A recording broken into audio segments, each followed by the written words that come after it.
धर्म के आधार शास्त्र है, और शास्त्र किसी शास्त्रा के आधार से बनाए जाते हैं, और अन्य मत के जो कोई शास्त्र है ऐसे ही कोई कल्पित देव है, और उन देवों के आश्रित ये शास्त्र उन्होंने बनाया है।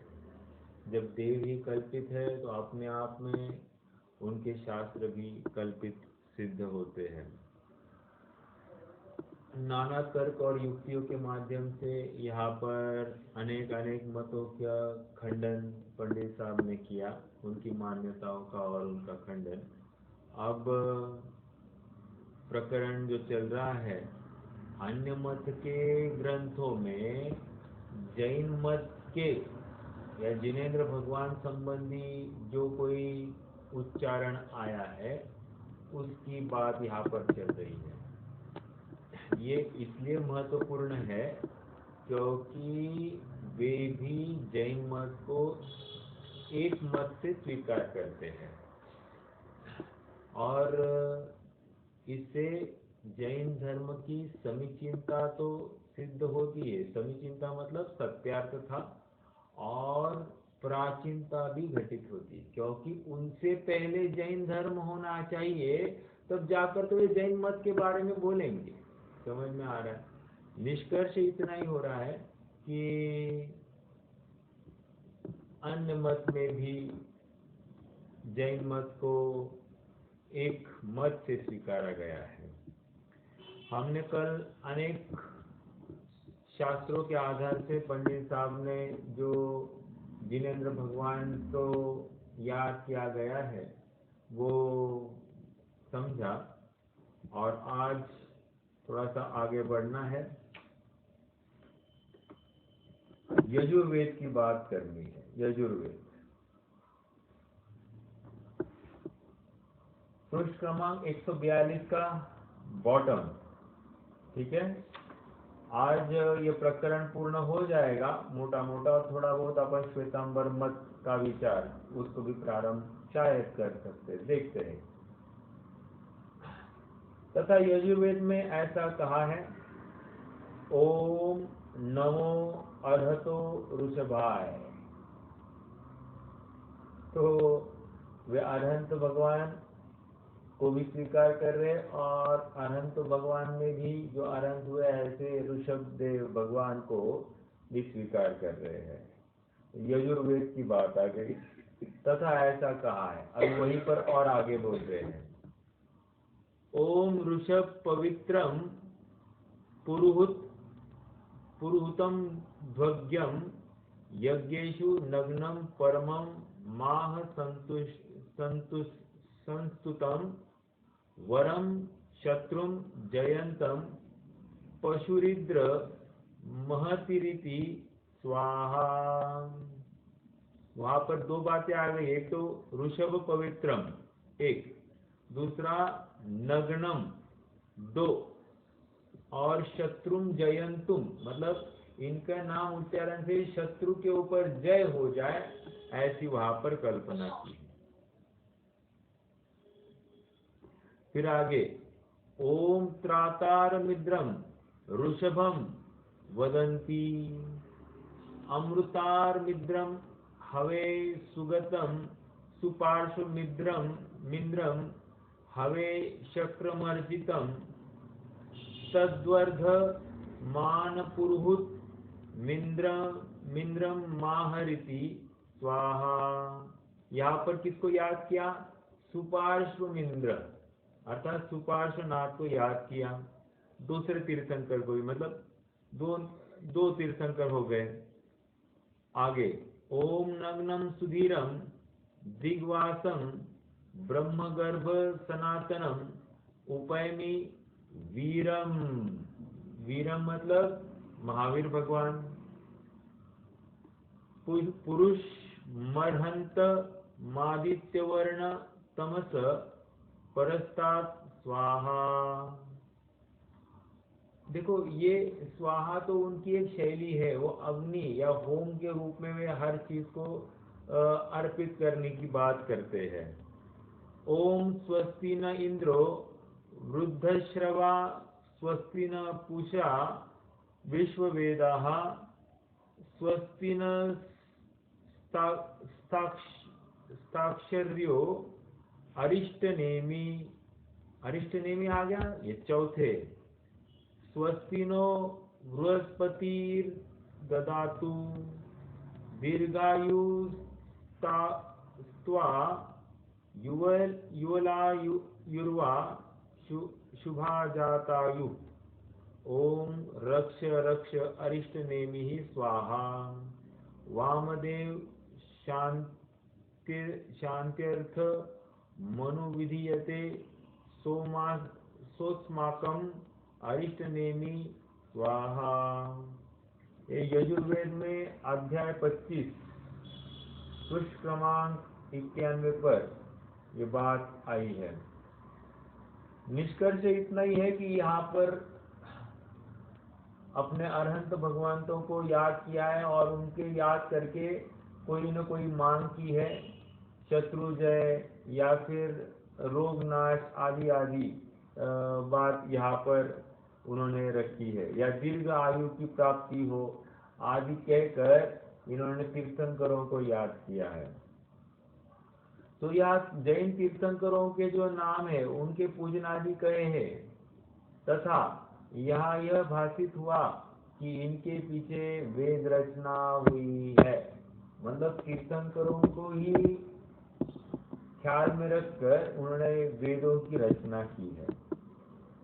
इस प्रकार अन्य मत के ग्रंथों की साक्षी से भी जिन मत की उत्तमता और प्राचीनता दृढ़ हो गई। सर्कल करिए, उत्तमता 1 और प्राचीनता 2,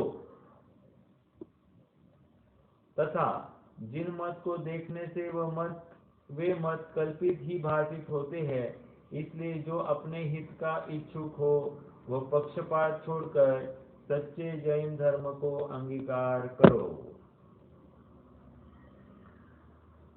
अभी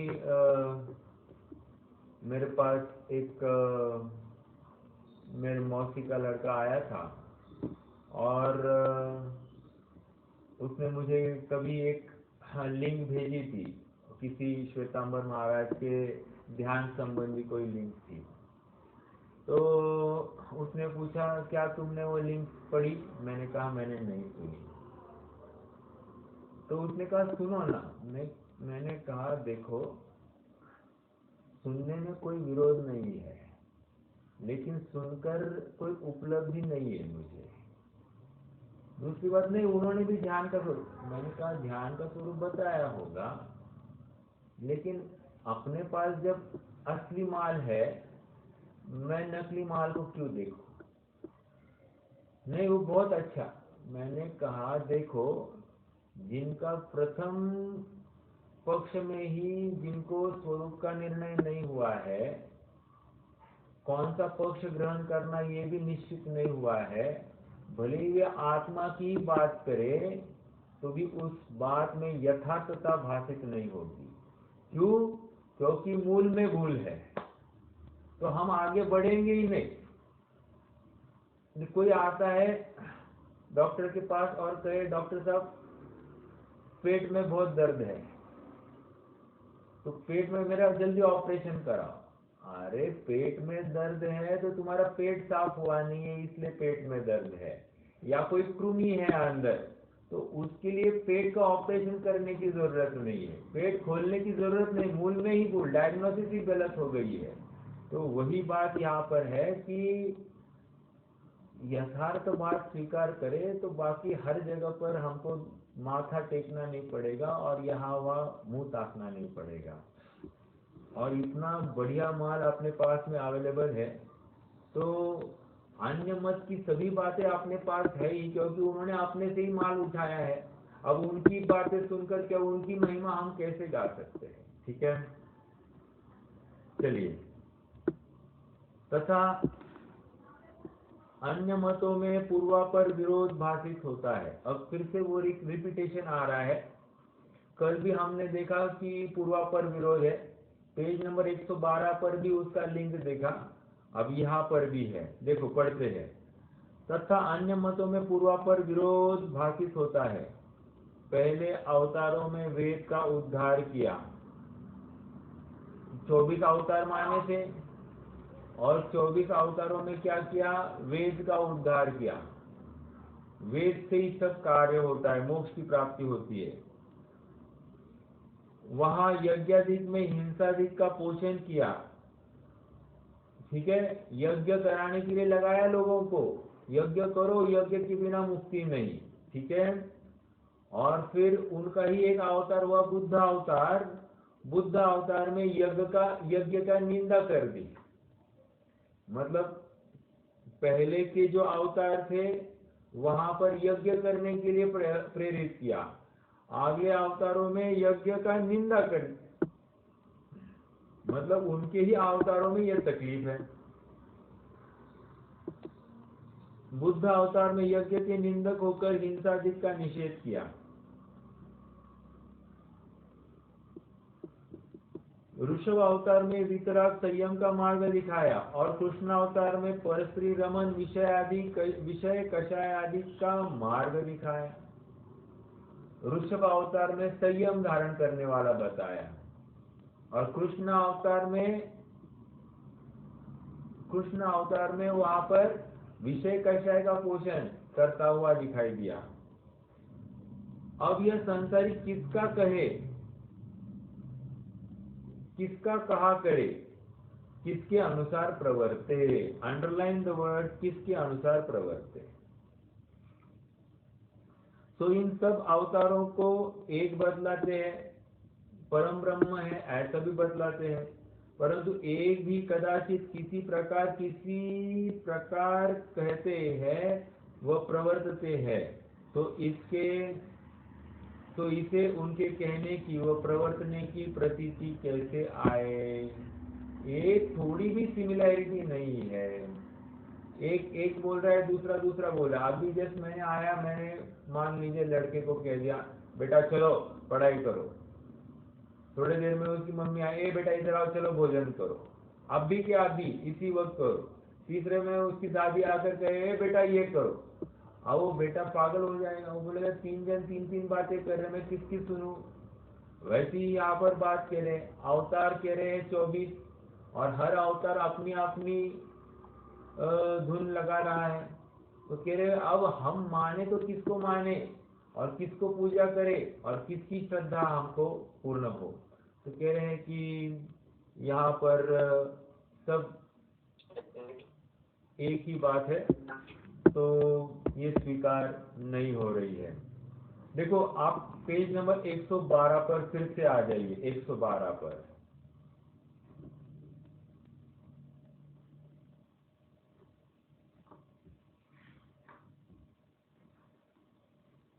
देखो फिर से हमको वही पढ़ना है 112 पर। घोर तपस्या किस लिए किया, उनको तो कुछ साध्य था ही नहीं, कहेगा कि जगत के दिखलाने का किया। तब कोई अवतार की तो तपस्या दिखाए, कोई अवतार भोगाली दिखाए, वहां जगत किसको भला जानेगा। भोग भोगने वाले अवतार को भला जाने या तपस्या करने वाले अवतार को भला जाने, परस्पर विरोध सहित है, ठीक है। एक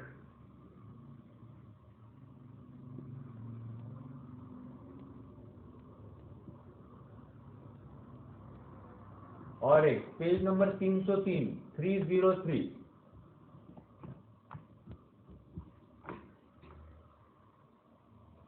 303 पर देखिए क्या है।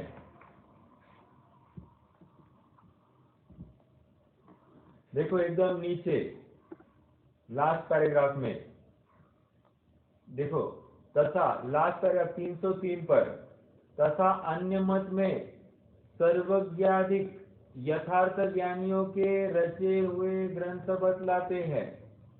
मतलब वे भी सर्वज्ञ किसी को मानते हैं, परंतु उनमें परस्पर विरुद्धता भाषित होती है। कहीं तो बाल ब्रह्मचारी की प्रशंसा करते हैं, कहीं कहते हैं कि पुत्र बिना गति नहीं होती, तो दोनों सच्चे कैसे हो। ऐसे कथन वहाँ बहुत पाए जाते हैं। तथा उनमें प्रमाण विरुद्ध कथन पाए जाते हैं। ठीक है,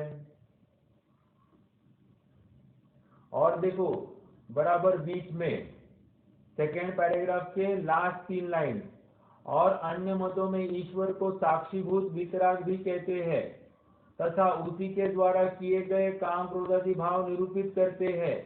तो एक आत्मा को ही वितरागपना और काम क्रोधादि भाव कैसे संभवित है, इस प्रकार अन्यत्र जानना। मतलब परस्पर विरुद्धता दिखाई दे रही है। हाँ जी, अब आ जाइए अपने प्रकरण में। यहाँ पर फिर से 143 143 लास्ट पैराग्राफ। तथा कई क्रोधाधिक कषायों का व विषयों का निषेध करते हैं, कई लड़ने का व विषय आदि सेवन का उपदेश देते हैं, वहां प्रारब्ध बतलाते हैं। अभी ये भी परस्पर विरुद्ध ही बात है। क्या है? कोई क्रोधादि कषायों का व विषयों का निषेध करते हैं। एक अवतार में तो क्रोधादि कषाय और विषय सेवन को निषेध किया। कई लड़ने का और विषय आदि सेवन का उपदेश देते हैं। कृष्ण ने गीता में क्या कहा? अर्जुन को बोला तुम डरो मत, सब मैं देख लूंगा, तुम तो खाली तीर चलाओ।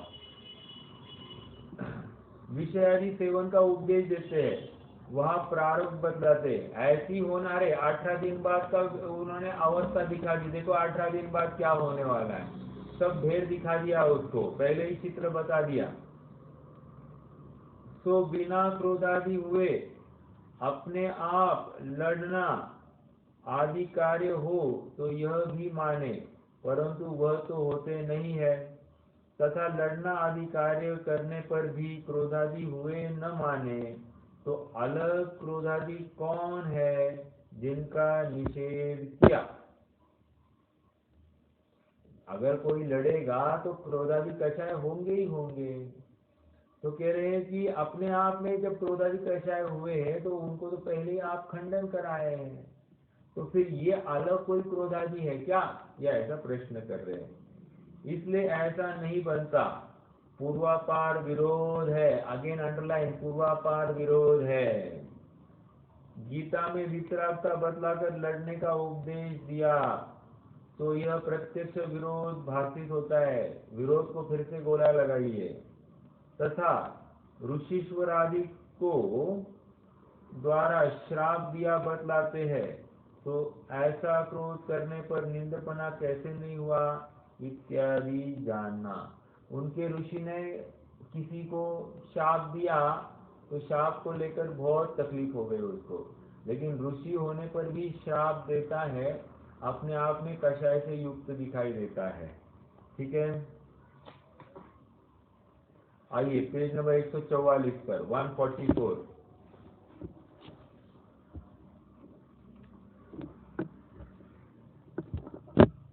तथा अपुत्रस्य गतिर्नास्ति ऐसा भी कहते हैं, और भारत में ऐसा भी कहा है। भारत मतलब महाभारत। ठीक है, महाभारत को ही भारत कह रहे। देखो पहले भारत थोड़ा छोटा था, मतलब ग्रंथ, और फिर महाभारत हुआ, मतलब उसमें और कुछ ग्रंथ ऐड कर दिए, श्लोक ऐड कर दिए, और वो महाभारत नाम दिया गया। ठीक है, कुछ 90,000 श्लोक प्रमाण है वो।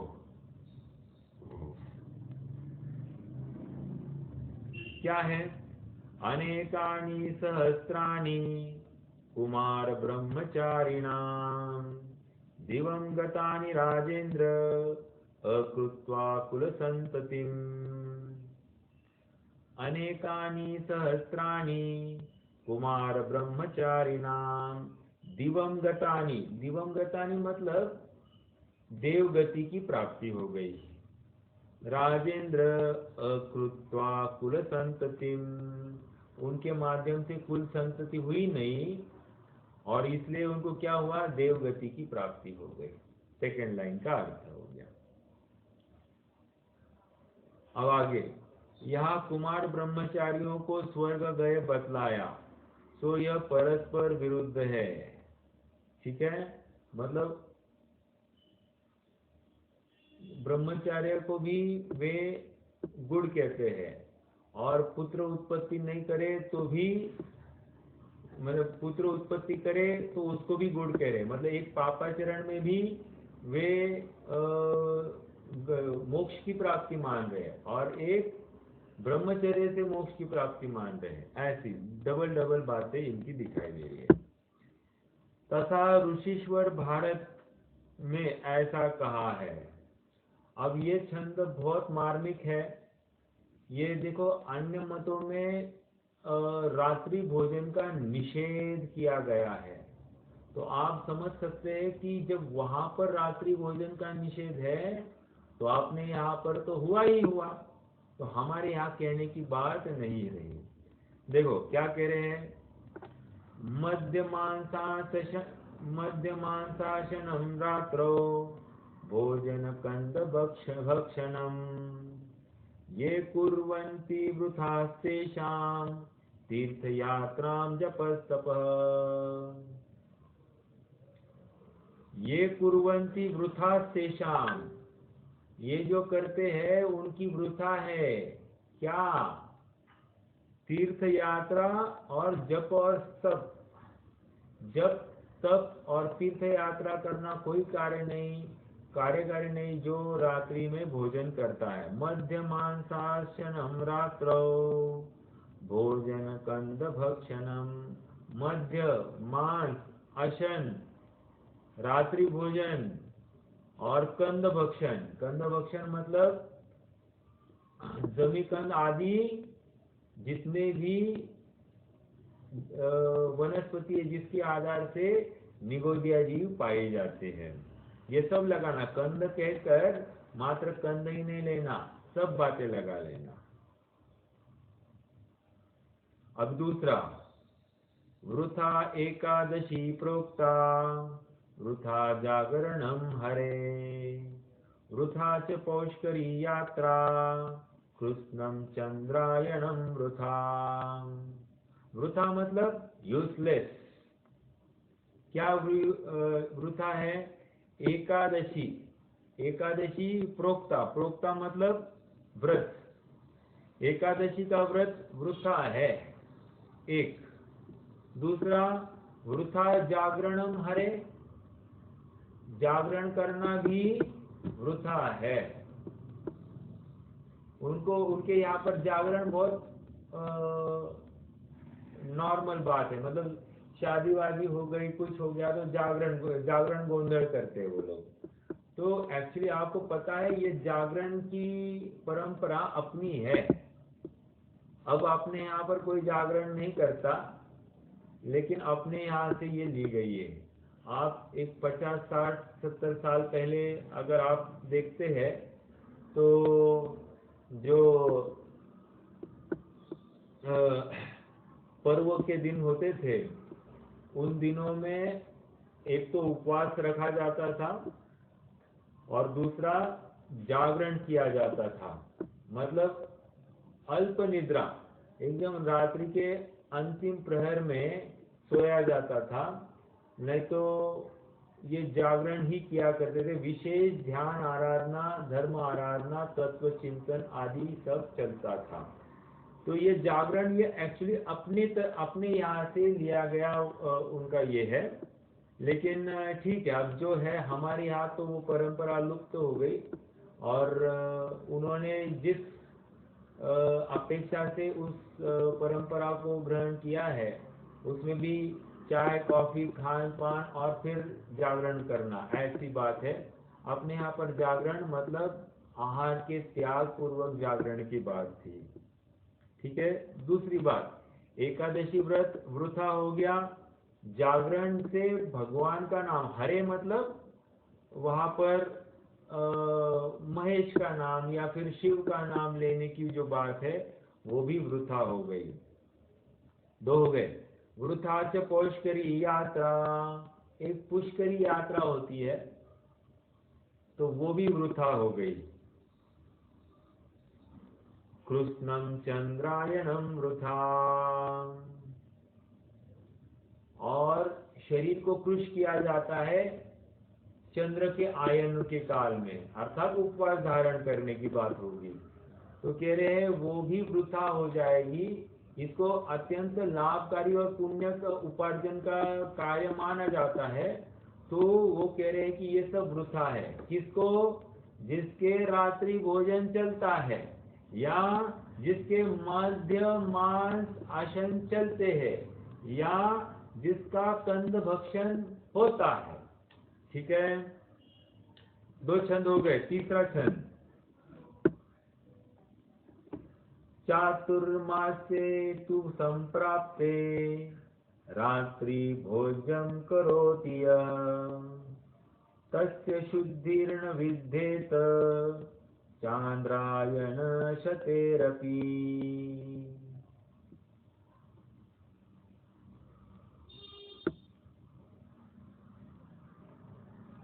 चांद्रायन व्रत कहा है, चांद्रायन व्रत। और शतेरपि मतलब 100 बार तुम चांद्रायन व्रत करो, मतलब ये विशेष पुण्य उपार्जन करने वाला कोई व्रत होगा, विशेष त्याग का कोई व्रत होगा। तो कह रहे चांद्रायन व्रत आप 100 बार भी करो,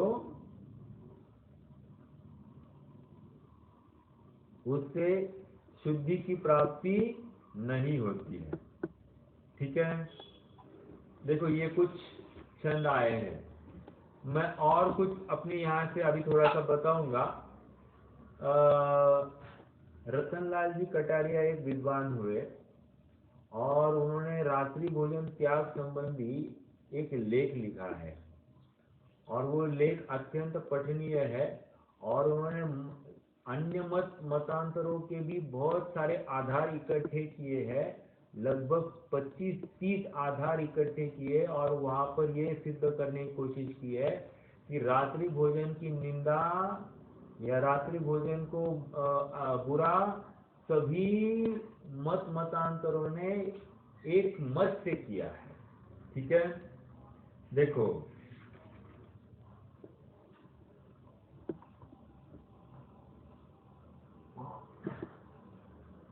नोदकमपि पातव्यं रात्रावन्न युधिष्ठिर तपस्विनां विशेषेण ग्रहिणां ज्ञान संपदाम्।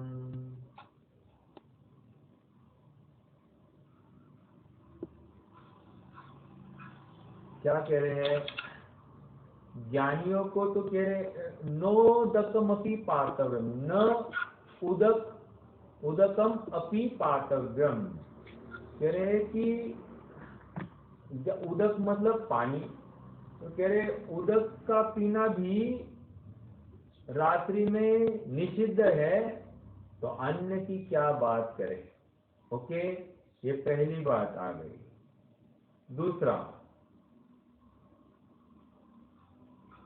दूसरा इच्छन, चत्वारि नरकद्वारम् प्रथमं रात्रि भोजनम् परश्रीगमनं चैव संधानंत कायकम्। क्या है? 4 नरक के द्वार बता रहे हैं। पहला क्या है? प्रथमम रात्रि भोजनम, पहला द्वार ही रात्रि भोजन है। नरक का पहला द्वार रात्रि भोजन। देखो पानी भी इसी में ले लेना, नहीं तो कोई कहते हैं हमारा सीवीआर का, अरे कुछ सीवीआर नहीं, ये तो पानी भी, ये भी खून बराबर है। पानी पीना भी खून पीने बराबर है, इसलिए पानी का भी त्याग जैनी का होता है। और ये अपने ने उनके ग्रंथों में बात आई है, तो अपने ग्रंथ की तो क्या प्रमाणता दे। देखो कभी कभी अन्य मतियों के ग्रंथ पढ़कर हमको महिमा आती है, अरे हम ये बात तो हमारे यहाँ है, ये बात तो हमारे यहाँ है, और इसको हम स्वीकार नहीं कर रहे, और अन्य मतियों का सुनकर फिर हम प्रवृत्ति करते हैं, ऐसा होता है। चलिए क्या है? चत्वारि नरकद्वारम प्रथमम रात्रि भोजनम, एक। दूसरा परस्त्री गमनम, दूसरा नरक द्वार क्या है? परस्त्री गमन, ठीक है, कुशील सेवन, यह नरक का द्वार। च एव, और संधान, संधान मतलब आचार, मर्यादा के बाहर का आचार। तो आचार के साथ साथ क्या लेना? आचार, मुरब्बा, च्यवनप्राश, या जितनी भी अमर्यादित, ये टूथपेस्ट आदि जितनी भी अमर्यादित गीली गीली सब चीजें है, सूप, केचप आदि आदि जितने भी है, ये सब संधान के कैटेगरी में चले गए। और क्या है? अनंत कायकम, अनंत कायिक जीव जिसके आधार से रहते हैं, ये भी नरक के कारण है, इनका भक्षण करना नरक का कारण हो गया, ठीक है। और देखो कितने हैं आधार। रात्रि, अब इतना सुनकर भी यदि हम रात्रि संबंधी कोई विकल्प रखते हैं, तो कह रहे कि हमारे जैसा कठोर हृदय वाला या पाप से अभय रखने वाला जीव और कोई नहीं होगा, क्योंकि इसमें साक्षात पाप बता रहे हैं, साक्षात हमको इसका फल दुर्गति है, और वर्तमान में हम थोड़ी सी अनुकूलता के पीछे, थोड़ी सी व्यवस्था के पीछे हम कितना भागदौड़ कर रहे हैं। जो व्यवस्था हमारे दुर्गति का कारण है, ऐसी व्यवस्था एक सुधी जीव नहीं करेगा। आइए आगे बढ़ते हैं।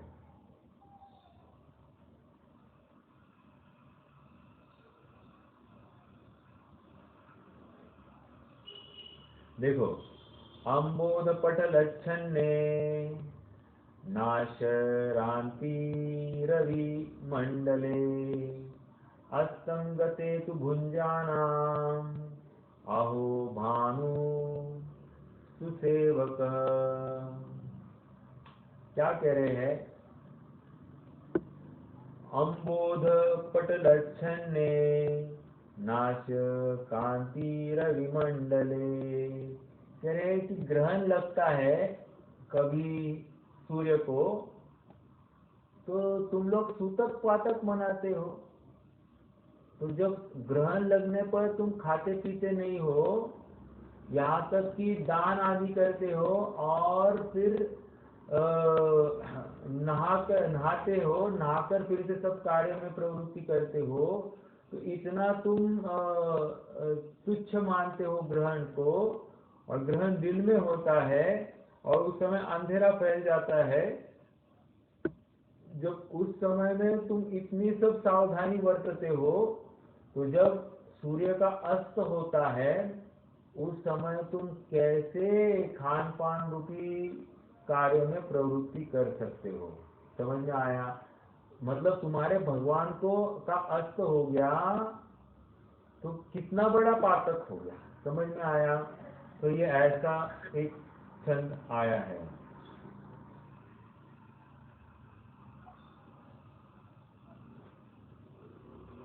एक मार्कंडेय पुराण है, मार्कंडेय पुराण,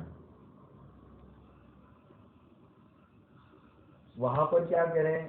असंगते दिवानाते आपो रुधिरमुच्यते अन्नम मांसम समम प्रोक्तम मार्कंडेय महर्षिना।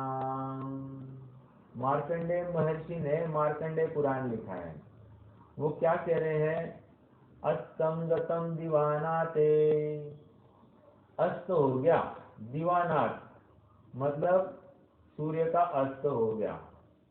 तो कह रहे आपो, आपो मतलब अप का है, अप मतलब जल, आपो रुधिरम उच्यते, कह रहे जल पीना ये खून के बराबर है।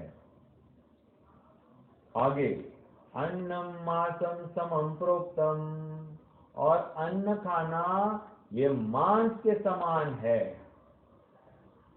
मार्कंडेयम महर्षिनाम, मतलब ये रात्रि भोजन का फिर से यहाँ पर उन्होंने प्रमाण दिया है। ऐसे और है, मैंने तो कुछ 5-6 ही आपको दाखले दिए, लेकिन आप ऑनलाइन भी सर्च कर सकते हैं। रतनलाल कटारिया का निबंध, जैन निबंध रत्नावली होनी चाहिए, मेरे ज्ञान में जितना है उतना।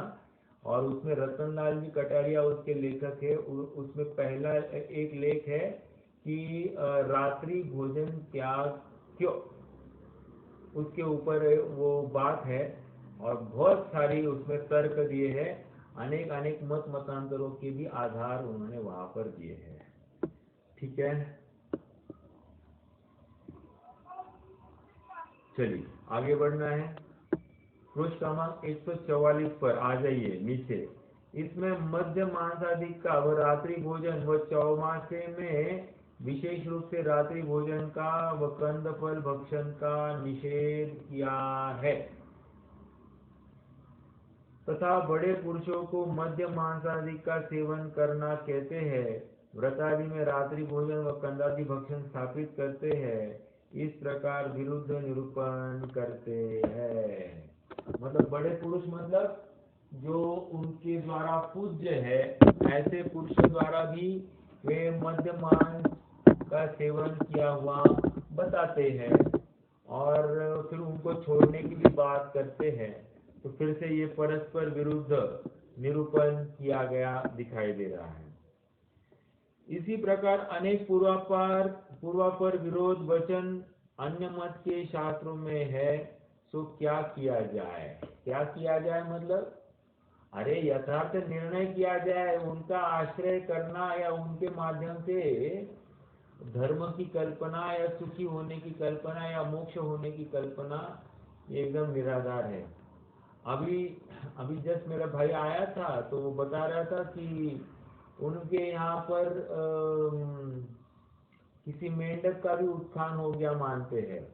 तो मेंढक, मेरे ख्याल से उसने ठीक से सुना नहीं होगा, लेकिन मेंढक को स्वर्ग की प्राप्ति हुई है तो हम भी मानते हैं, लेकिन मेंढक को मोक्ष की प्राप्ति होना तो संभव नहीं है। ठीक है, इसी प्रकार अनेक पूर्व हो गया। ये अन्य मतों में जो क्षमाशील संतोष आदि का पोषण करने वाले वचन है, वे तो जैन मत में पाए ही जाते हैं। समझ में आया? हम उनके ग्रंथ क्यों पढ़े? नहीं, उसमें क्षमाशील आदि व्रत लेने की बात आई है। अरे भैया, फिर वो तो हमारे यहाँ पर भी है। तुम्हारे यहाँ नवीनता क्या है ये बोलो, या हमारे में कमी क्या है ये बोलो। दो बातें हो गई, एक तो तुम्हारे यहाँ पर क्या नवीन है, और उसके परे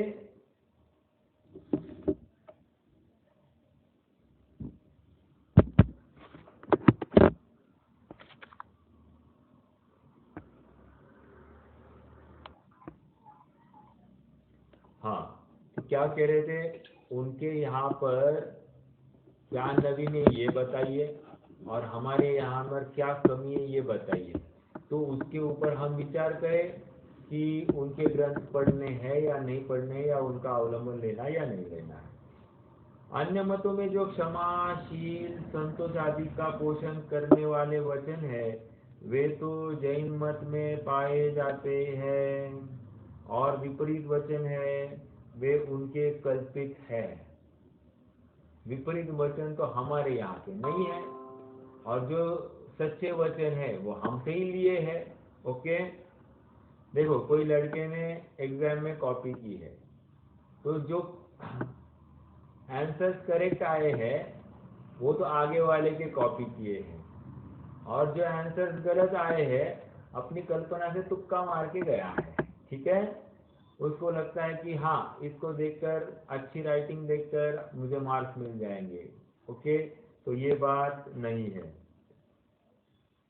जिन मतानुसार वचनों के विश्वास के उनके विपरीत वचन के भी श्रद्धानादिक हो जाते हैं, इसलिए अन्य मत का कोई अंग भला देख कर भी वह श्रद्धानादिक नहीं करना।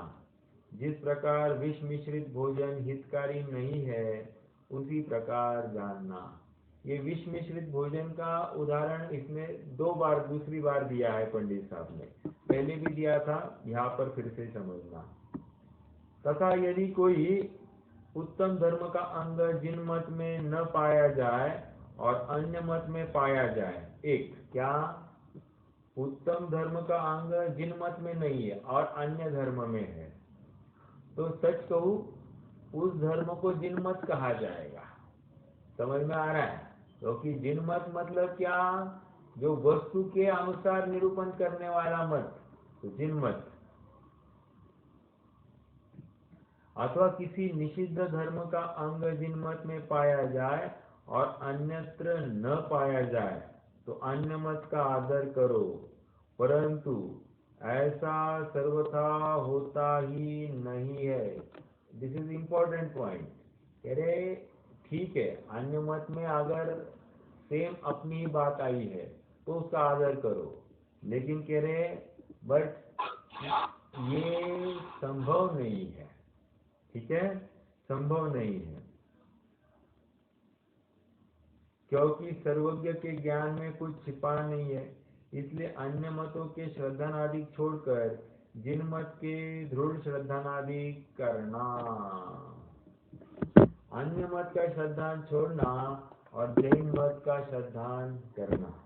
ठीक है, निष्कर्ष इतना ही है कि मात्र छोटी कुछ क्रियाओं में धर्म मानना या व्रत उपवास में धर्म मानना या कोई ऐसी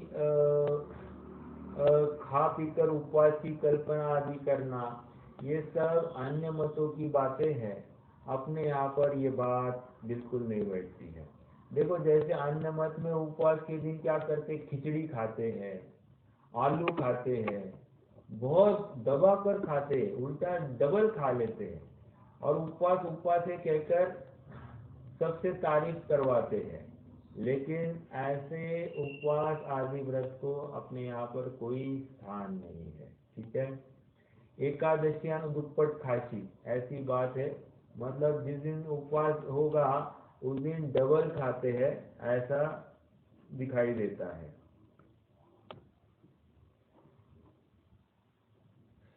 इसलिए इतना ही समझना कि वक्ता की प्रामाणिकता उसके गुणस्थान से या उसके सम्यक्त्व से नहीं है।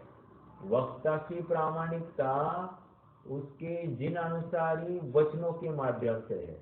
फिर से कहता हूँ, वक्ता की प्रामाणिकता उसके गुणस्थान से नहीं है। भले ही वो पहले गुणस्थान में हो, कोई प्रॉब्लम नहीं, लेकिन उसके वचन जिन मत अनुसारी है कि नहीं, इसका निर्णय करना। जैसे बनारसी दास जी ने क्या किया, नाटक समय पर लिखा, वो अज्ञान अवस्था में लिखा था, लेकिन फिर जब ज्ञान हो गया तो उस अवस्था में फिर से उन्होंने चेकिंग की तो उनको एक भी गलती मिली नहीं थी। निष्कर्ष इतना है, क्यों नहीं थी, क्योंकि उनके सारे वचन जिन मतानुसारी थे। ओके, उन्होंने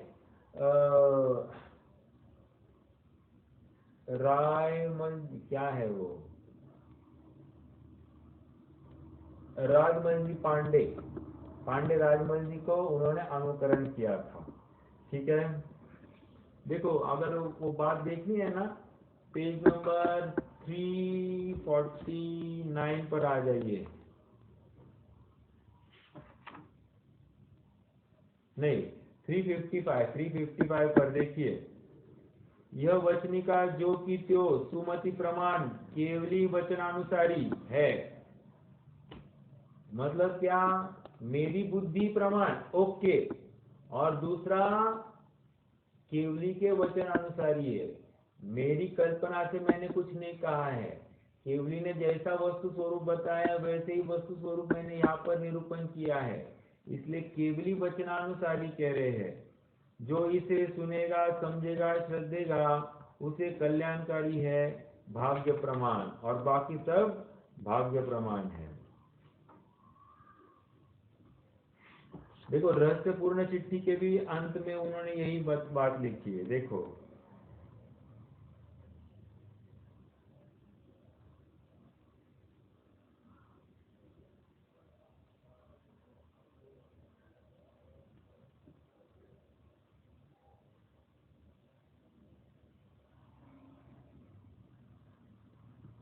उन्होंने वहां पर लिखा है कि हाँ देखो, पेज नंबर 349 सेकेंड पैराग्राफ, उनका उत्तर अपनी बुद्धि अनुसार लिखा है, तुम भी जिनवानी से तथा अपनी परिणति से मिलान कर लेना।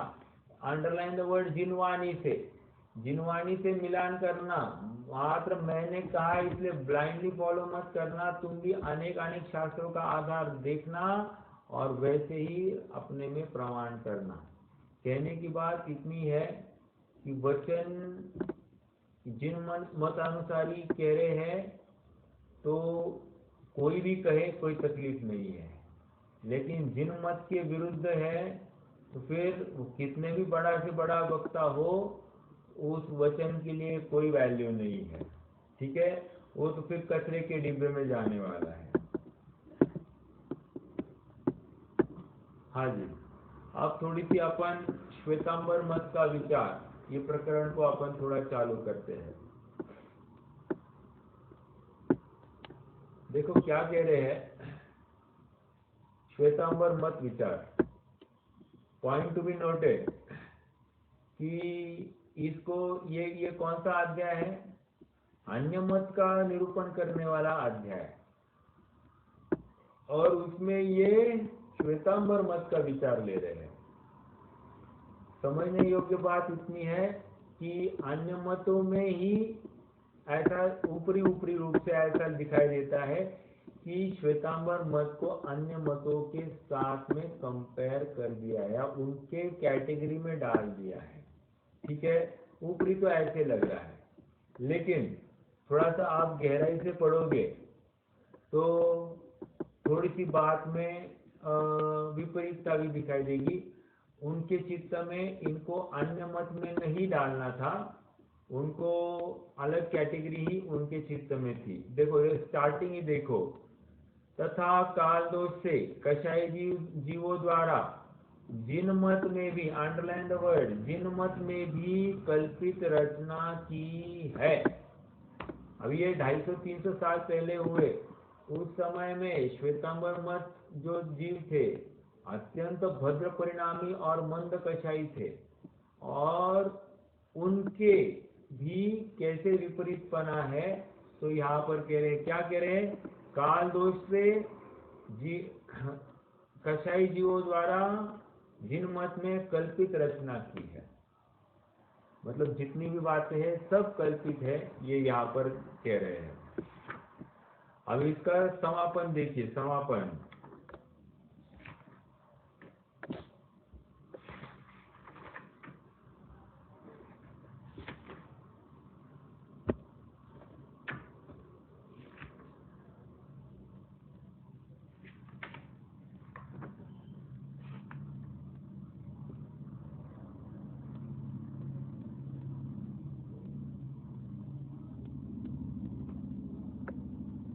सच्चे जिन धर्म का स्वरूप आगे कहते हैं उसके द्वारा मोक्ष मार्ग में प्रवर्तना योग्य है नहीं।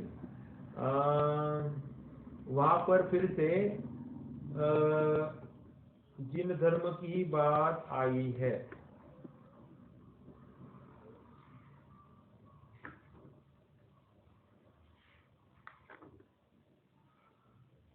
चलो ठीक है, कहने की बात इतनी है, भले ही उन्होंने इनको अन्य मतों में लिया है, वही अधिकार चल रहा है, लेकिन उनके अभिप्राय में, उनके चिंतन में ये जैन मतानुयायी है, ये निश्चित बात थी। और इसलिए जिन मत में कल्पित रचना, जिन मत तो स्वयं को जैनी तो कहेंगे, लेकिन कल्पना से उन्होंने अपना मत खड़ा किया है अपनी पुरुषार्थ की कमी से। ठीक है, आइए थोड़ा सा पढ़ते हैं। तथा काल दोष से कषाय जीवों द्वारा जिन मत में भी कल्पित रचना की है तो बतलाते हैं। आप दूध गाय दूध अंतर घनेर है।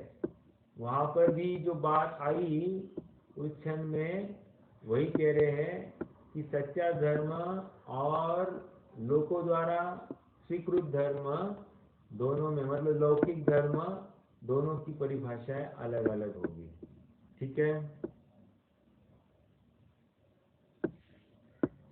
श्वेतांबर मत वाले किसी ने सूत्र बनाए हैं, उन्हें गंधर के बनाए कहते हैं।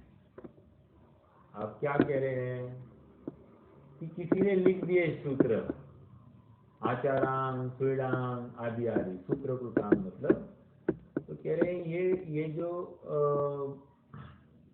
सूत्र लिखे गए हैं, तो कह रहे हैं कि गंधर द्वारा बनाए कहते हैं। तो उसे पूछते हैं भाई गंधर ने लिखे है क्या? तो गंधर ने आचारांग आदि बनाए हैं, तो तुमने वर्तमान में पाए, तो तुम्हारे वर्तमान में पाए जाते हैं, उतने प्रमाण सहित बनाए थे या बहुत प्रमाण सहित बनाए थे? प्रश्न खड़ा किया है। प्रमाण, देखो पंडित साहब अब यहाँ पर 3 बार प्रमाण का उच्चारण करेंगे, ये शब्द यूज करेंगे, लेकिन हर जगह पर प्रमाण का अर्थ अलग अलग होगा। एक शब्द के अनेक अर्थ होते हैं, तो उसी प्रकार क्यों?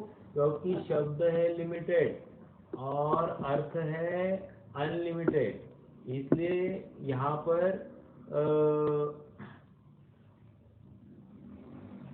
वही बात रिपीट हो रही है। ठीक है, फिर से देखो, श्वेतांबर मत वाले ने किसी ने सूत्र बनाए, उन्हें गंधरादि के द्वारा बनाए कहते हैं, तो उससे पूछते हैं गंधर ने आचारंग आदि बनाए हैं, तो तुम्हारे वर्तमान में पाए जाते हैं, इतने प्रमाण सहित बनाए थे या बहुत प्रमाण सहित बनाए थे? तो कह रहे कि प्रमाण क्या था? मान लो कि 1000 एग्जाम्पल है, 1000 सूत्रों का बनाया था, तो लाओ भाई 1000 सूत्रों का ग्रंथ निकालो। और यदि 1000 नहीं है, 950 भी है, तो भी क्या हुआ? वो छोटा बड़ा हुआ ना, छोटा हो गया तक यहाँ पर। और किसी ने मान लीजिए कषाय वही 2-4 श्लोक ऐड भी किए होंगे, तो वो भी बड़ा हो गया, यथार्थ धर्म नहीं रहा या यथार्थ शास्त्र नहीं रहा। ठीक है, उसका प्रमाण बिगड़ गया। तो अगर तुम गंधर के द्वारा कह रहे हो, तो फिर गंधर के द्वारा ही कथित वो सब बात होनी चाहिए, फिर चाहे उसमें सूत्र क्यों ना हो। ठीक है, तो क्या कह रहे? श्वेतांबर मत वाले किसी ने सूत्र बनाए, उन्हें गंधर बनाया कहते हैं, गंधर के बनाया कहते हैं, सो उससे पूछते हैं गंधर ने आचारांगादिक बनाए, तो तुम्हारे वर्तमान में पाए जाते हैं, इतने प्रमाण से बनाए थे या बहुत प्रमाण से बनाए थे? आचारांग कितना है? 18,000 श्लोक प्रमाण, और एक श्लोक अपने आप में काफी बड़ा है। ठीक है, वो 1634 करोड़ ऐसा कुछ उसका अंक है। कहने की बात इतनी है कि इतना बड़ा एक एक पद होता है, और ये 18,000 श्लोक प्रमाण है, तो आप विचार करना कि कितना बड़ा होगा ये आचारांग। ठीक है, आचरण में वैसे क्या है, यहाँ पर आचरण कैसे होना चाहिए उसके ऊपर बात चलती है।